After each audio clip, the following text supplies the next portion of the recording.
Esta hora ya aquí en Mega Noticias 3 de la tarde nos vamos de lleno a nuestra mesa de análisis.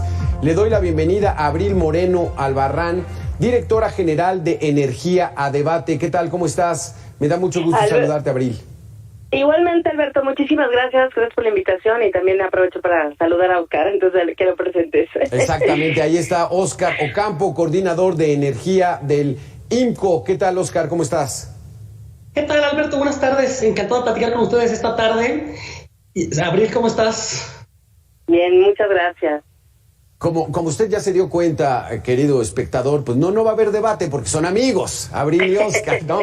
Vámonos de lleno al tema. La reunión bilateral, el presidente de México viaja a Washington, se entrevista con el presidente Joe Biden, platica con la vicepresidenta Kamala Harris, hay una reunión de empresarios mexicanos y estadounidenses. El tema energético es fundamental, Abril. El tema energético es uno de los temas que quizá, desde mi punto de vista, más se abordó, pero de lo que han dicho muy poco. ¿Es así? Sí, en realidad tuvieron básicamente 5 puntos trascendentes, o sea, bueno, no sé si son trascendentales o son 5 puntos los que abordaron, aunque hay mucha temática que se debió de haber abordado en esta reunión. Voy a decirlo a grosso modo, que es la parte de que ofreció un transporte de gas natural, para poder llevar, o sea, que pase de un lugar a otro para llegar este gas a California vía México, ¿no? Que pues tuvieran también el tema del abasto de gasolinas en la frontera norte, es decir, curiosamente pues nosotros vamos a importar la gasolina más cara, la subsidiamos y luego se la ofrecemos más barata en la frontera a los norteamericanos. El apoyo pues a proyectos de energía solar, ¿no? Básicamente se enfocó a como la parte de Sonora y algunos proyectos de la frontera norte que pues conocemos de qué habla y pues esto sí sería un poco más importante, que ya lo habían abordado en el decálogo, que es la inversión de $1,500 millones para eliminar el venteo, ¿no? Que ya de alguna forma estaba. Estos como que son como los principales puntos que se abordaron, pero hay muchos temas que se quedaron pues que no fueron considerados. Oscar, el presidente de México dijo, vamos a apoyar la inversión de los Estados Unidos en energías limpias, pero en las políticas que está estableciendo prácticamente dejan fuera a inversionistas privados y extranjeros. Así es, y te diría que en la reunión de la Casa Blanca quizá la gran ausente fue la transición energética, porque si bien si uno ve el comunicado conjunto hay algunas líneas dedicadas a los esfuerzos binacionales en transición energética, realmente no hay un plan, realmente no hay acciones concretas para llevar a cabo un tendido más acelerado de energía solar fotovoltaica, de energía eólica, por ejemplo. Y es curioso, porque si nos vamos a los 5 puntos que mencionaba Abril, que son los 5 puntos que el presidente López Obrador le planteó a su contraparte Joe Biden, prácticamente para que cualquiera de esos puntos exitosos necesitas un mercado energético competitivo, ¿no? Está la parte del gas natural, está la parte de los combustibles, que como bien mencionaba Abril, es un poquito absurda esta idea de importarlos, subsidiarlos para que aquí se compren más barato, pero también la parte, por ejemplo, de desarrollo de inversión pública y privada no va a ser posible llevarla a cabo si no se cuenta con un mercado energético competitivo. Y eso pasa por las acciones que ha llevado a cabo el gobierno mexicano, por lo menos desde 2019, ¿no? Por ejemplo, que bien mencionabas ahorita, esta idea de atraer inversión estadounidense en el mercado de la generación renovable.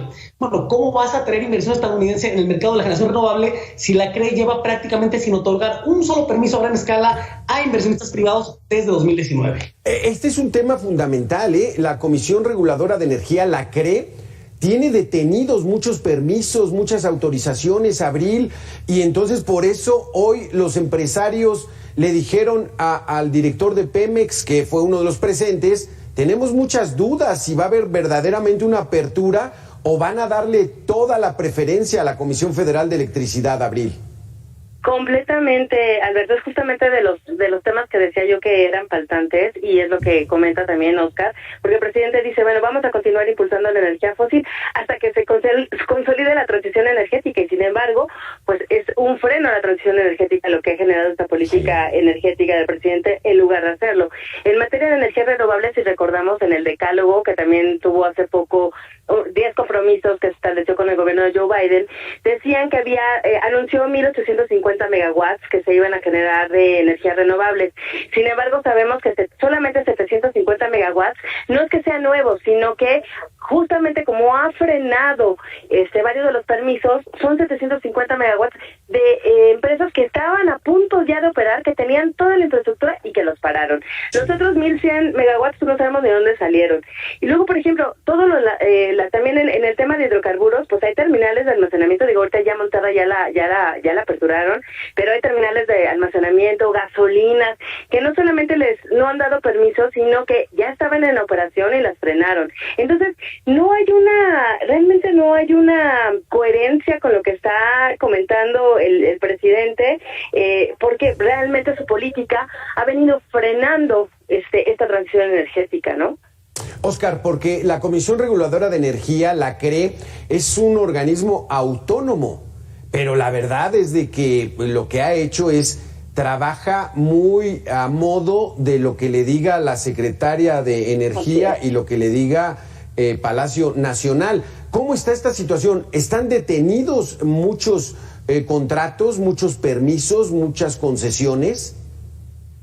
Bueno, recordemos, la CRE efectivamente tiene autonomía técnica y de gestión. Sin embargo, los últimos 3 años ha mantenido una política explícita de favorecer a los actores del Estado, ¿no? Es decir, a Comisión Federal de Electricidad y a Petróleos Mexicanos, a partir, recordemos, de este memorándum que envía el presidente en julio de 2020, donde le instruye a la CRE en lo que podemos llamar una facultad metaconstitucional, porque el presidente no tiene ninguna facultad para instruir a la CRE, pero donde le instruye a la CRE a no otorgar ningún permiso de generación eléctrica a algún actor tercero que no sea Comisión Federal de Electricidad. Y ese es un mandato, una directriz que se ha seguido al pie de la letra y que de hecho representa un riesgo de seguridad energética para el país, porque si no se destraba toda esta cantidad de permisos que lleva atorada años en la Comisión Reguladora de Energía, en 2-3 años el país enfrenta el riesgo de no estar en condiciones de satisfacer su demanda de energía eléctrica. Porque es eso, Abril. Se están deteniendo los permisos y los inversionistas estadounidenses, particularmente, la mayoría son de Estados Unidos, ¿no? Hay también inversionistas franceses, españoles, que tanto aborrece la actual administración. Pero platícanos un poquitito cómo está esa situación. ¿Los están deteniendo para darle todo a la Comisión Federal de Electricidad de Manuel Bartlett? Sí, fíjate que en realidad, por ejemplo, en materia de renovables hay más operación de países europeos, o sea, de inversionistas europeos que norteamericanos. Los norteamericanos están un poco más enfocados en la parte de hidrocarburos, ¿no? Terminales de almacenamiento, gasolineras, etcétera. Entonces, efectivamente, pues el tema es que, como decía Óscar, o sea, desde el 2018 viene esta política, la CRE ya no es independiente. Hay dos cosas que es lo que ha pasado, o sea, 2 temas. Por una parte, hay muchas empresas, parques, como yo decía en la parte de renovables, que son estos 750 megawatts, parques que ya estaban construidos y que les frenaron la operación. Les voy a dar un ejemplo. Hay uno que está en Coahuila, que es el que tiene la energía eólica más barata del mundo por subasta, o sea, la más barata del mundo. Y lo que pasó es que en el COVID tuvieron un pequeño retraso, se retrasaron 2 meses, por ejemplo, y tuvieron que solicitar otro permiso. Pues la planta, el parque, está completamente parado y no le dan oportunidad. Sí, exactamente. Ahora, hay otros. ¿Dónde está exactamente, Abril? En Coahuila. Sí, ve nada más. Sí. Y es que, Óscar, México es un país privilegiado porque tenemos vientos, tenemos agua, bueno, no tanta, ¿verdad? Pero sí en algunas regiones, ¿no? Entonces, nosotros podríamos trabajar muy bien las energías limpias, pero desde que inició su administración, el presidente dijo, esos ventiladores no me gustan, los vamos a quitar allá en La Rumorosa, ahí en Baja California. ¿Cómo estamos en realidad en este asunto, si le vamos a entrar o no a las energías limpias? diría que México es un país privilegiado y América del Norte es una región privilegiada en temas de recursos energéticos, ¿no? México ahorita, aprovechando el contexto de la visita del presidente a Washington, debería aprovechar la diversidad climática, geográfica de América del Norte para acelerar el despliegue de energías renovables y profundizar la integración de los mercados energéticos. O sea, la mejor apuesta del país para manejar, por ejemplo, las intermitencias de las que se queja Comisión Federal de Electricidad, que el término más preciso sería ya llamarle variabilidad, ¿no? Es acelerar el tendido de más energía renovable en más ubicaciones, más megawatts instalados, y así es la mejor receta para minimizar el riesgo que podrías tener por la variabilidad de las energías renovables. Pero la apuesta al día de hoy va en el sentido completamente contrario, ¿no? Va a reafirmar el camino andado que ha sido la apuesta por los combustibles fósiles. Y eso fue lo que vimos justamente el día de ayer en las propuestas del presidente al presidente Biden, ¿no? Que en la parte de energía tienen que ver con hidrocarburos, con combustibles fósiles, no con energías limpias, no con una transición energética a nivel América del Norte que le permitiera consolidarse como la región más competitiva del mundo. Pero si el país va en la dirección contraria, América del Norte no podrá competir o no podrá consolidarse como la región más competitiva del mundo en los años por venir, precisamente por la transición energética. Abril, ¿cómo podemos entender esta declaración del presidente que le hizo un ofrecimiento al gobierno de los Estados Unidos de que crucen la frontera y compren gasolina más barata y que es un ofrecimiento que no logro entender? ¿Cómo lo podemos explicar, Abril? Bueno, nomás déjame hacerte un comentario previo okay, para que sepan. Nosotros somos el cuarto país a nivel, en todo el mundo con capacidad solar. O sea, imagínate lo que podríamos generar con la capacidad solar, porque somos el cuarto, ¿no? Pero ahora me regreso a lo que me preguntan. No, si quieres le seguimos en este tema de tenemos un gran potencial de energía solar en prácticamente todo el territorio mexicano. O sea, los paneles nos podrían dar muchísima energía, aunque diga el director de la CFE, con todo respeto, es que en la noche no trabajarían. A ver, platícanos un poquitito más de este asunto, Abril. Mira, es que es una manipulación de la información, porque sí, hay una variabilidad, más que sea una intermitencia, hay una variabilidad, pero la variabilidad es muy manejable, porque hoy existen sistemas meteorológicos que, es más, horas antes, días antes, te pueden avisar si va o sea, no es que pase la nube y ¡chin!, ya se me paró la parte solar, ¿no? Sino que tú puedes prever cómo va a estar el clima, y entonces hay otros mecanismos, como por ejemplo el almacenamiento. Si nosotros empezáramos a meter almacenamiento, podríamos, por ejemplo, para las horas pico, en lugar de cargarle al sistema eléctrico nacional, pues esta gran demanda, ¿no? Podríamos, pues como suavizarla a través del almacenamiento, y en el momento de la hora pico, pues lo podemos soltar, ¿no? Las líneas de transmisión también es muy importante, porque el presidente no ha querido meter más líneas de transmisión. Cancelaron las subastas de largo plazo, las que iban del istmo al centro del país y otra en el norte del país, porque dicen que les ayudan más a la competencia, es decir, a los privados que están, que son renovables, ¿no? Pero si nosotros metiéramos esas líneas, entonces tendríamos más oportunidad de que, ya no se estresarían tanto los sistemas, porque tendríamos como más carreteras por donde fluya, por ejemplo, ¿no? Y hay zonas como en el centro y el occidente del país que son completamente, y las penínsulas, por supuesto, o sea, Baja California y lo que es Yucatán, que son terriblemente deficitarias de energía, ¿no? Pero tenemos otras zonas, por ejemplo, que son exportadoras, porque generamos mucho, como es en el istmo de Tehuantepec, que es la parte oriental, y toda la parte, pues, noreste, Tamaulipas, etcétera, que con estas líneas podríamos abastecer estas zonas y minimizar el impacto o la problemática que tienen por falta de suministro, ¿no? Entonces, pero es una cuestión de planeación y de voluntad política, y de que los vean como un coadyuvante a los privados y no como una competencia. Es que ese es el punto, Oscar, el que haya inversión privada, nacional y sobre todo extranjera, la ven como que nos están saqueando los recursos. Ese discurso ya se oye un poco antiguo, ¿no, Oscar Ocampo? Y que además parte de una premisa profundamente falsa, ¿no? Es por ejemplo, en la parte eléctrica, La electricidad no es en sí misma un recurso natural, ¿no? Los hidrocarburos, ok, están o no están, tienes o no tienes. La electricidad es un proceso tecnológico que en el fondo no te debería importar quién lo genera, ¿no? Pero es justamente esto, la visión de que es una suma cero, de que es CFE o los privados. Entonces, requieres una CFE fuerte, financiera y operativamente, y también requieres un mercado vibrante de generación eléctrica donde compitan por vender la energía más barata privados y la CFE. Y la principal beneficiaria de todo esto, curiosamente, es la propia Comisión Federal de Electricidad. ¿Por qué? Porque se le quita una presión de invertir en donde pierde recursos año con año, que es precisamente en la generación eléctrica. Claro. O sea, CFE, si uno ve sus estados financieros, tiene un gran lastre en sus centrales eléctricas, que prácticamente todas registran pérdidas, todas sus subsidiarias de generación registran pérdidas año tras año. Así es que el mejor aliado de CFE, para que CFE pueda adquirir la energía eléctrica más barata, que luego nos revenda a los usuarios finales, es precisamente la inversión privada, y es precisamente la inversión privada en energías renovables, solar, fotovoltaica y eólica, que tienen, como bien mencionaba Abril, algunos de los costos más bajos del mundo, lo cual se traduce en precios más bajos y en una menor presión para el Estado mexicano, porque recordemos que la tarifa de luz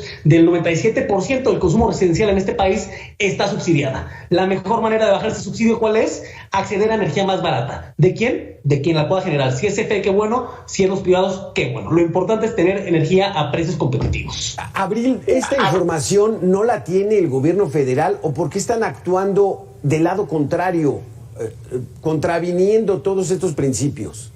No, pues mira, es una cuestión, yo te podría decir que es una cuestión primero ideológica, ¿no? Y segundo de negocio. ¿En qué sentido? La primera es ideológica porque pues el presidente desde que llegó, y es más, desde antes de llegar, ¿no? A la presidencia, él nació en un mundo en donde, o sea, hay que decir, México no es un país petrolero y nunca lo ha sido. Un día tuvimos una fortuna de tener una producción de más de 3.500 barriles de petróleo diarios, pero no la tenemos el día de hoy. No podemos compararnos con los 11 millones de Estados Unidos o los 9 millones de Rusia, ¿no?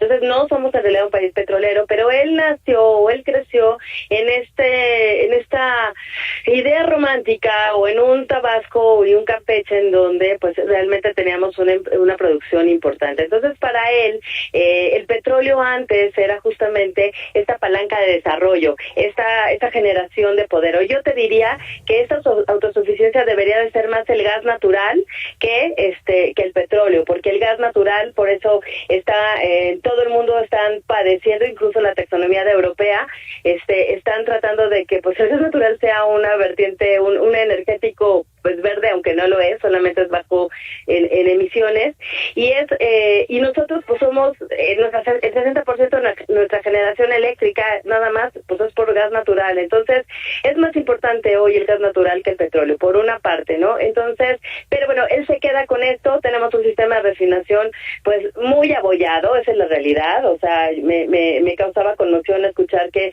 en Madero, la refinería de Madero y la refinería de Minatitlán las quieren modernizar, cuando el gobierno pasado pues casi decía pues mejor con esas piezas utilicemos para mejorar otras, ¿no? Otras refinerías. Así es, Abril. Se nos perdió la comunicación con Abril. Oscar, entonces, esto que toca Abril es muy, muy importante, porque parece que es un pensamiento de los 70s que se está aplicando ahorita, pero por ejemplo, el gobierno de Francia dijo, vamos a nacionalizar totalmente la industria eléctrica. Y esto, la administración lo cantó a los 4 vientos con toda energía, hablando precisamente de esto. ¿Qué significa que Francia diga, pues voy a nacionalizar, y como que le da la posibilidad de que en México se haga eso? Qué bueno que toca ese punto, Alberto, porque como ha salido a decir la administración que Francia está nacionalizando la industria eléctrica, es completamente falso. Eso no es cierto.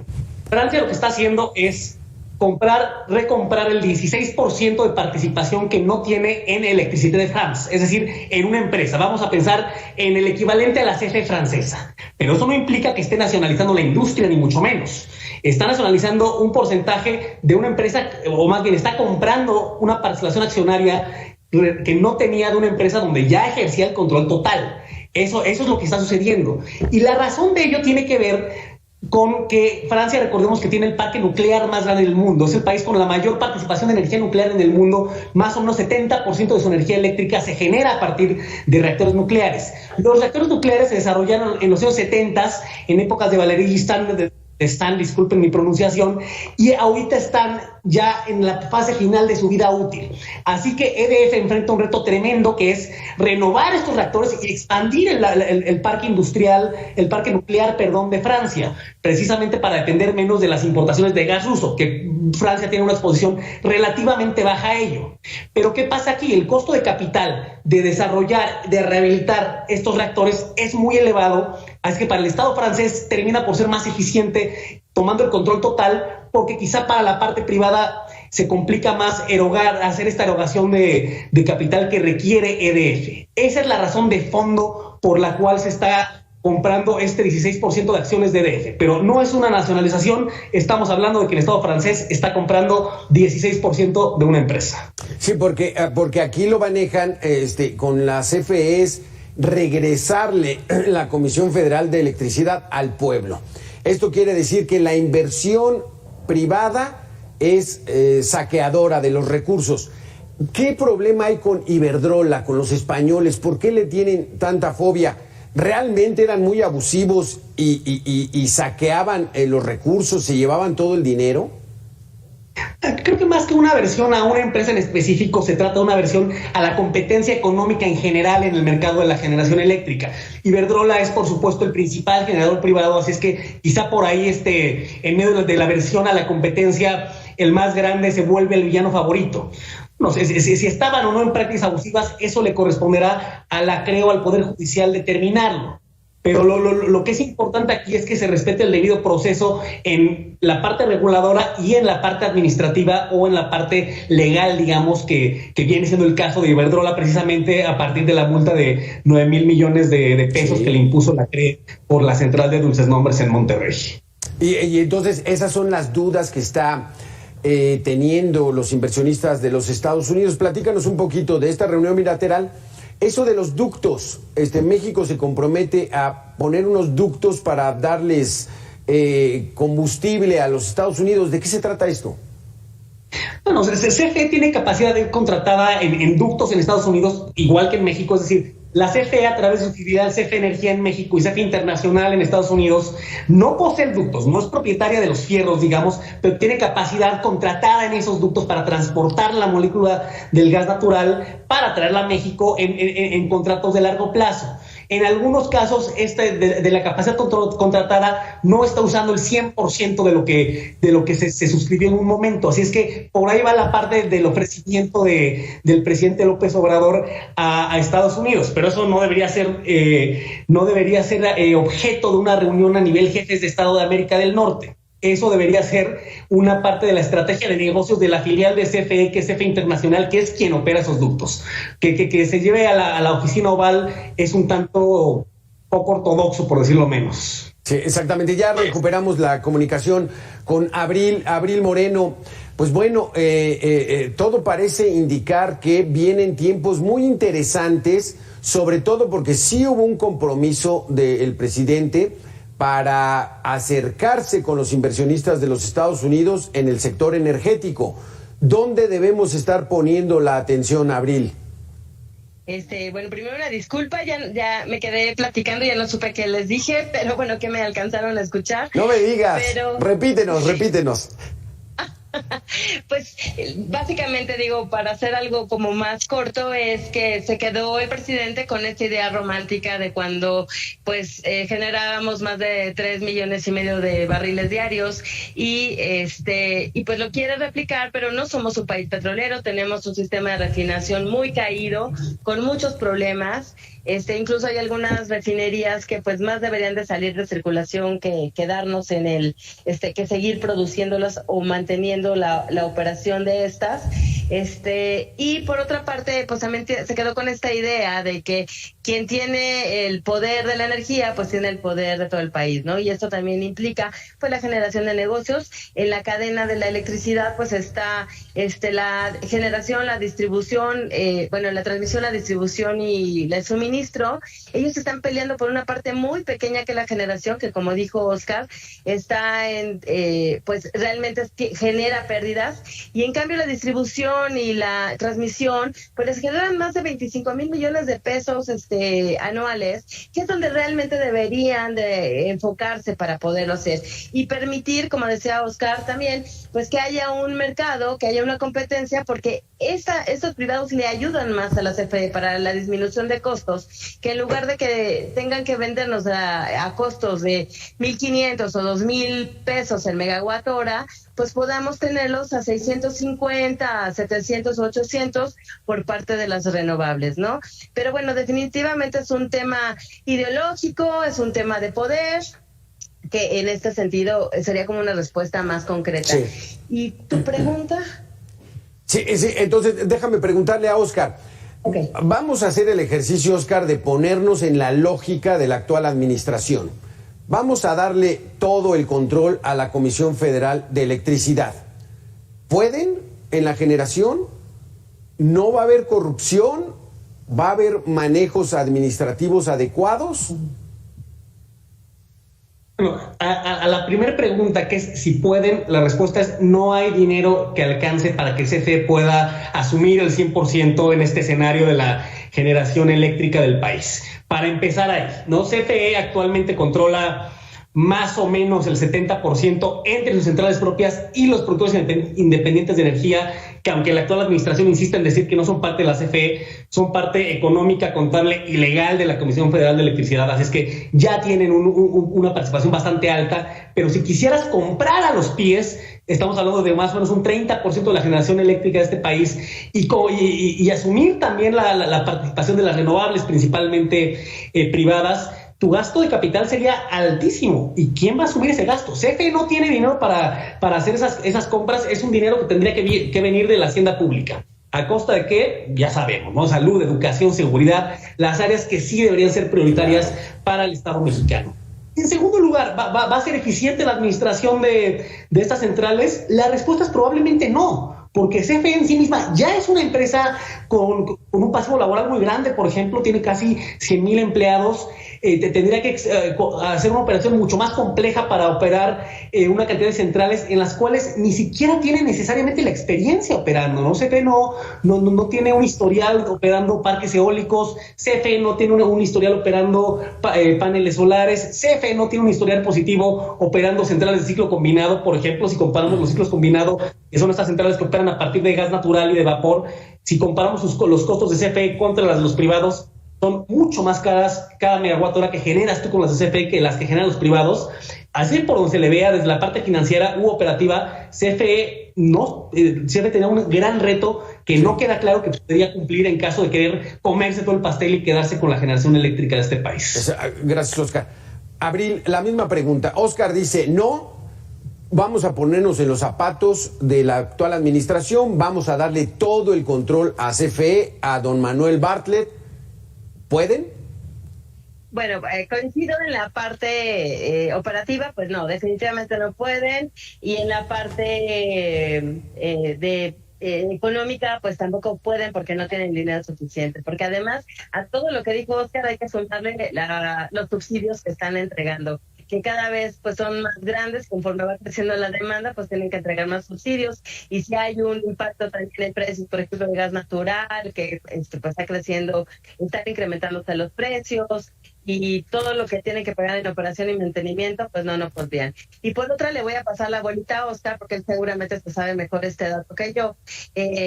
La verdad es que antes de este sexenio los CFE estaba en números negros, o sea, iba bastante bien. Y a diferencia de Pemex, ¿no? Que Pemex ya lleva muchas décadas, bueno, muchos años ya con pérdidas. Y justamente la administración de Manuel Bartlett en este momento tuvo, lo que pasa es que no recuerdo el número, pero a lo mejor usted sabe, pero hoy ya estamos viviendo algunas pérdidas, ya está teniendo la CFE problemas económicos por una mala administración que ha tenido, ¿no? Así es, Oscar. O sea, digamos que la administración anterior, ¿quién era el director de CFE? Fue Enrique Ochoa y Jaime Hernández posteriormente, pero lo que dice Abril es completamente cierto, porque el discurso oficial en este momento es que CFE era una empresa quebrada, una empresa en vías de extinción, pero yo no conozco una sola empresa quebrada que haya operado con utilidades por 4 años consecutivos, que es precisamente el caso de CFE. Entre 2019, que se implementa la nueva CFE, digamos, después de la reforma con la separación entre subsidiarias y filiales, entre 2016 y 2019, Comisión Federal de Electricidad operó con números negros, es decir, fue una empresa muy rentable. A partir de 2020 ha operado con pérdidas, pero ¿por qué operó con pérdidas en 2020? Por voluntad propia. ¿Por qué? Porque la razón por la que CFE se fue a números rojos ese año fue por la renegociación del contrato colectivo de trabajo, que se revirtió una renegociación previa en 2016 que había mejorado mucho el pasivo laboral de CFE, se revirtió a las condiciones anteriores y esa es la razón por la que CFE perdió recursos este año. Al año siguiente, 2021, se viene la de Texas en febrero de ese año, CFE no está bien preparada con las coberturas y le representa un impacto económico muy significativo. Así es que desde 2020 CFE es una empresa que ha venido operando con números rojos por distintas razones, pero los 4 años anteriores, cuando se decía que CFE estaba en bancarrota y en vías de extinción, la realidad es que CFE fue una empresa altamente rentable y altamente exitosa. ¡Qué barbaridad! ¡Qué tema tan interesante! Se nos acaba el tiempo. Vamos a continuar más adelante con él porque sí, el tema energético, la relación bilateral, las políticas que estamos viendo que se están aplicando en la actual administración, la intención y las declaraciones de lo que se comprometen, al menos con nuestros vecinos los Estados Unidos, va a tenernos muy entretenidos. Abril Moreno, muchísimas gracias. Óscar Ocampo, muchísimas gracias por haber estado con nosotros. Muchas gracias. Saludos. Gracias a ustedes, Abril, Alberto, un abrazo. Gracias, igualmente un abrazo, muy buena tarde. Gracias, buena tarde. Ahí es el tema, qué tema tan interesante esta situación a propósito de la relación de este encuentro bilateral entre el gobierno de México y los Estados Unidos, donde el tema energético fue uno de los fundamentales y los compromisos ahí están. Y entonces vamos a ver cómo se va desarrollando porque solos no podríamos, dice Óscar Ocampo, solos no tenemos los recursos, dice Abril Moreno. Pero, pues bueno, es importante la participación de la iniciativa privada, tanto nacional como extranjera, pero hay cierta aberración hacia esa situación. Así que hasta aquí les dejamos este espacio de información. Nos vamos hasta Jalapa.